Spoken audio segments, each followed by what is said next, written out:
Hey Steve, this is Jeff, and this is Lemmy the bearded dragon, and he's quite a soft-natured, good-natured, tame fellow, and this is his tank, and I was just going to kind of run through a few of the things for you to help keep in mind over the week when you deal with Lemmy.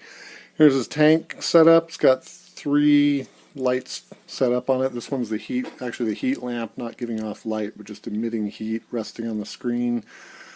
That's the bright UV light, and that is a fluorescent light. It also gives off a wavelength of light that he needs.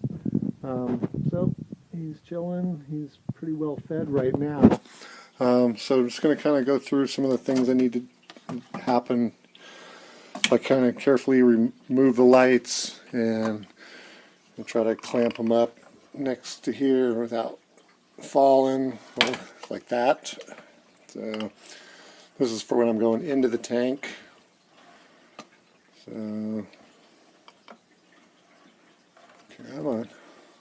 This one's a little heavy, so it doesn't like to stay. As long as it's not touching paper over there, it should be okay for just temporary get access to the tank.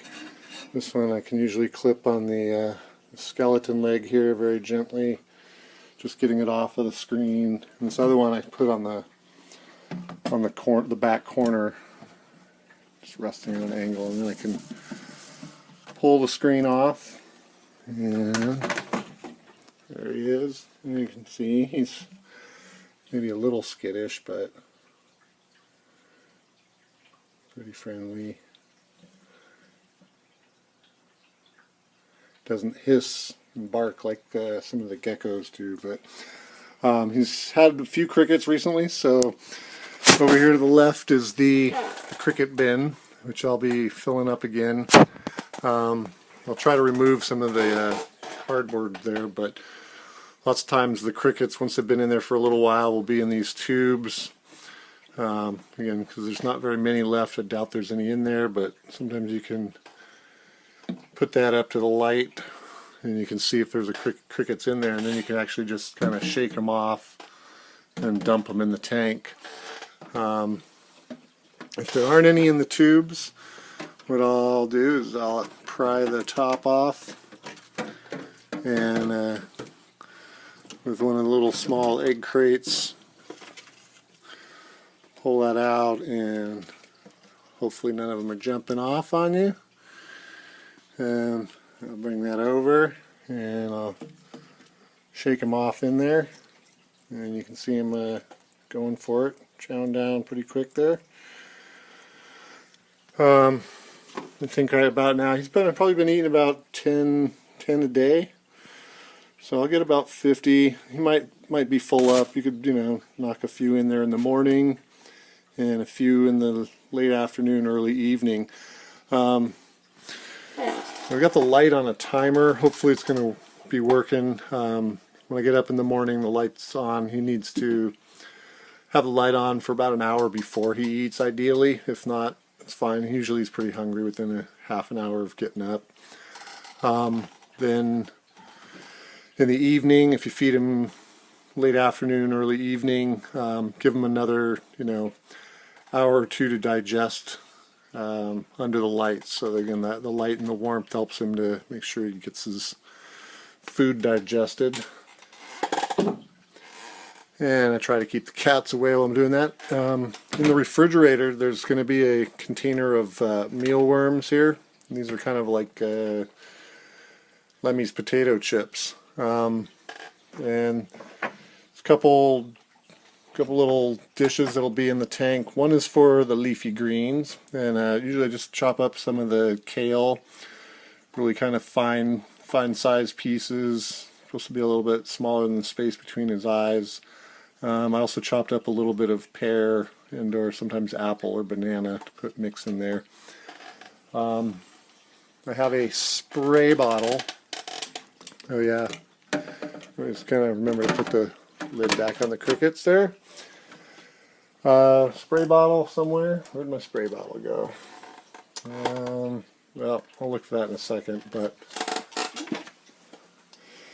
with the mealworms, basically I've got these tweezers here, and I can put them in the jar, so you dig around, and they're, you know, coming out of the cold, so they're probably not moving very much, but he really likes these a lot, as you can see.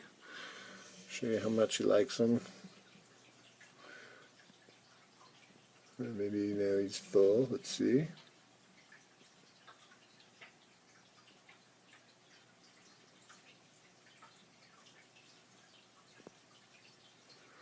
Well, that's a good sign that he's full. So he's not eating a mealworm.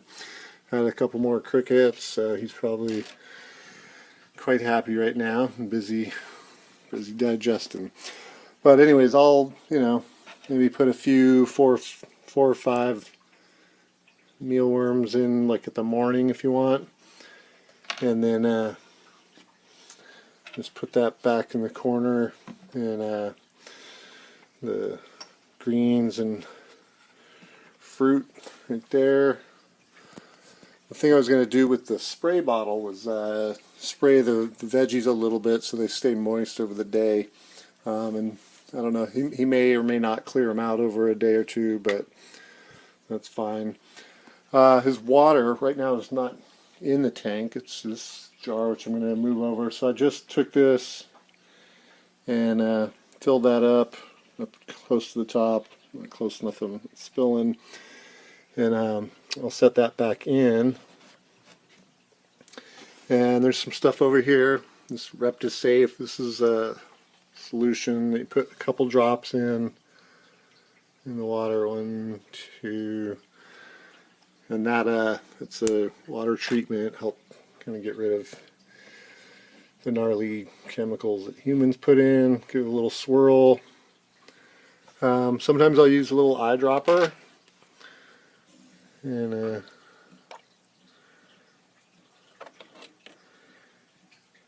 lots of times I'll let it sit a little bit longer, but I'll check and see if Lemmy's thirsty, because sometimes they may not be over there drinking. We'll see.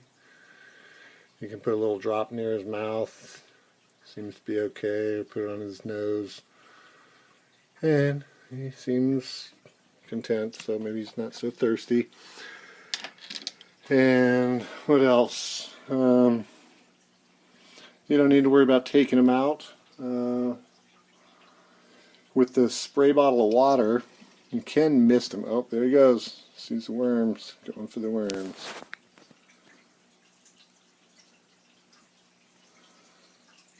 Gobble him right up. Let's see if he eats any of these greens. Anyways, he's a pretty cute little guy, just kind of running around. Can't think of much else. That's kind of the rundown on Lemmy. Like I said, with that spray bottle, if you wanted, you could kind of mist him. Let me see if I can run and find it real quick.